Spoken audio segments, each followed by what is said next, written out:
I want to talk about sales, and I want to talk about setting the expectation. Why sales? Well, it's my favorite topic of all time. You guys know this already, probably. If you don't know me, now you know my favorite topic. So sales and setting the expectation. And what brings this up? What brings it up is I'm on LinkedIn and I'm reaching out to people. And you know what we do. For those of you who have worked with us in the past, we're soft skills development. We work with teams and individuals to help soft skills. So I reach out to people, and I reach out to a certain subset of people on LinkedIn, specifically financial advisors. They are people I'm super comfortable working with. I've done a lot of work with them over the last almost 20 years. So I feel pretty good about reaching out to especially established financial professionals in the financial services industry that have designations that are planners. Now, this is a super easy thing to do. I reach out, I send a message, and I just say, hey, do you invest in soft skills development? It's actually my second message. My first message is, we know some of the same people, let's connect, or we've got this in common, or we're alumni together, whatever it happens to be, right? A nice soft message, let's connect. And then a second message, if we connect, only if we connect, do you invest in soft skills development? And I got a response back recently, really recently, that said, no thanks.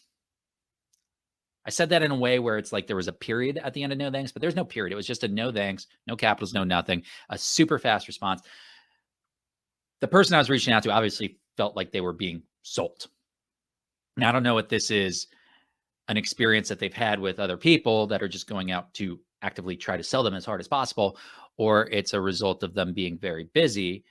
But I found it interesting that they wanted to connect, and they were unwilling to even engage in let's call it a communication, a respectful communication.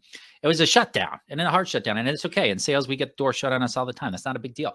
But what was interesting to me and what brought this up is I had this thought where, I'm glad I asked that question up front, not because I want people to feel like they're getting sold. I don't ever want somebody I work with to feel like they're getting sold.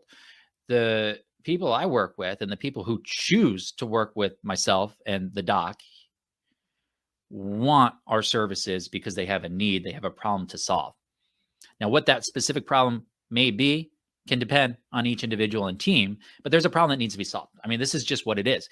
And so this was a really interesting situation because I like to ask this question. If you're not investing in soft skills development as a professional, I could argue you're missing massive productivity gains. You're missing a huge piece of what separates the elite, the really, really good professionals and entrepreneurs with everybody else. I could argue that. It's almost irrelevant.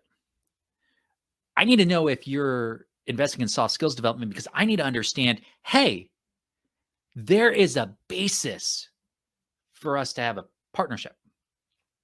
Now, I don't want that to feel like sales, but I do want to set expectations with the people that I'm meeting, and I'm being deliberate about meeting. This is not somebody I met at an event where we just happened to bump shoulders and it's like, hey, what's going on? How are you? This was a deliberate, you are one of the clients that I can work with really well.